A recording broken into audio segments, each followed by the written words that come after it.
2021년 가장 멋질 것으로 예상되는 레너드 해성의 3차원 궤도를 보며 해성과 지구, 금성의 삼각관계를 파헤쳐 보려고 합니다.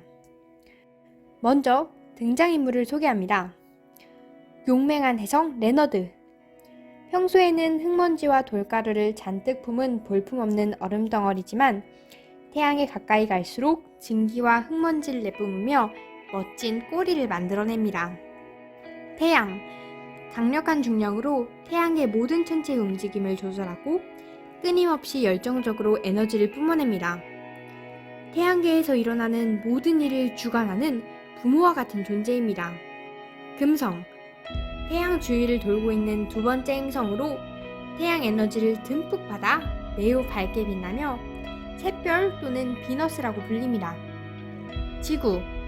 태양 주위를 돌고 있는 세 번째 행성으로 전자기 차단막과 오존층이 유해 입자의 침입을 막아주며 물질들이 안전하게 창작 활동을 할 수 있는 소중한 공간입니다.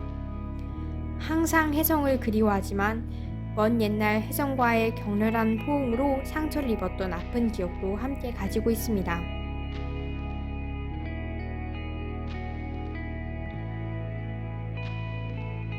레너드 해성의 고향은 먼 북쪽에 있으며 매우 추운 곳입니다. 해성은 따뜻한 태양 쪽으로 방향을 잡은 뒤 약 4만 년을 날아왔습니다.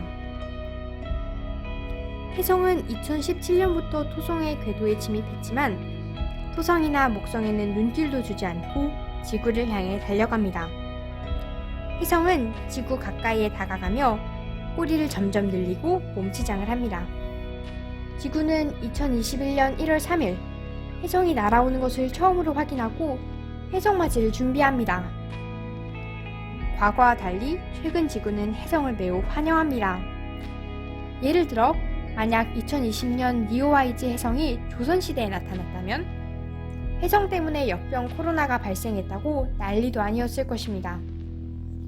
하지만 2020년 지구는 니오와이즈 해성을 격하게 환영해 주었습니다. 드디어 지구를 만나기 1AU 전입니다. 해성은 초속 40km의 속도로 달려오고 지구도 초속 30km의 속도로 마중을 나갑니다. 둘의 격렬한 포옹을 기대해봅니다. 그런데 해성의 경로가 좀 이상합니다.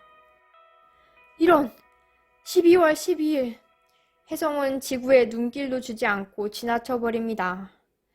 망연자실한 지구는 해성의 뒷모습을 바라보며 아쉬움을 달랩니다. 해성은 점점 밝아지는데 지구에서 멀어지기만 하니 아쉬움은 더 커집니다. 지구를 지나친 해성은 더욱 속도를 높여 초속 50km의 속도로 나아갑니다. 어디를 향하는 것일까요? 해성 앞에 금성이 나타납니다. 해성의 목적지는 지구가 아닌 금성이었던 것입니다. 해성은 꼬리를 더욱 길게 늘어뜨리며 한껏 멋을 냅니다. 12월 18일 금성과 해성은 포옹을 시도합니다. 과연 둘의 만남이 이루어졌는지 확대하여 여러 각도에서 살펴보겠습니다.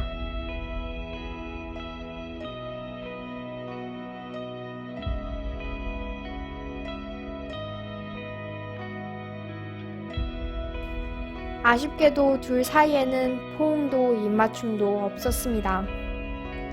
해성이 먼저 지나가고 금성은 이틀 뒤에 해성에 흩뿌려 놓은 먼지를 뒤집어 쓰는 것이 전부였습니다. 그래도 해성의 먼지는 위안이며 축복입니다. 이 먼지로 인해 금성에서는 대낮에도 유성우가 보이는 멋진 쇼가 펼쳐질 것입니다. 금성과의 포옹에 실패한 해성도 마음이 아프기는 마찬가지입니다.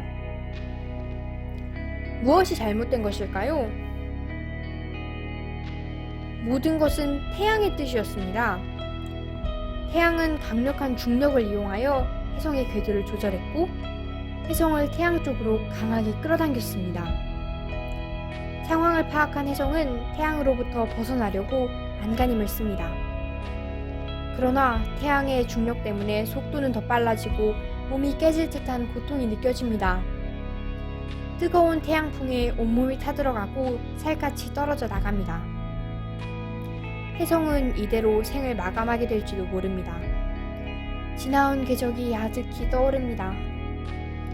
하지만 침착하게 대응하면 근일점을 무사히 통과하고 태양으로부터 멀어져 고향으로 돌아갈 수도 있습니다. 과연 레너드의 성은 태양의 무시무시한 중력을 견뎌낼 수 있을까요? 레너드! 힘내라! 동영상이 도움이 되었다면 구독과 좋아요 부탁드립니다.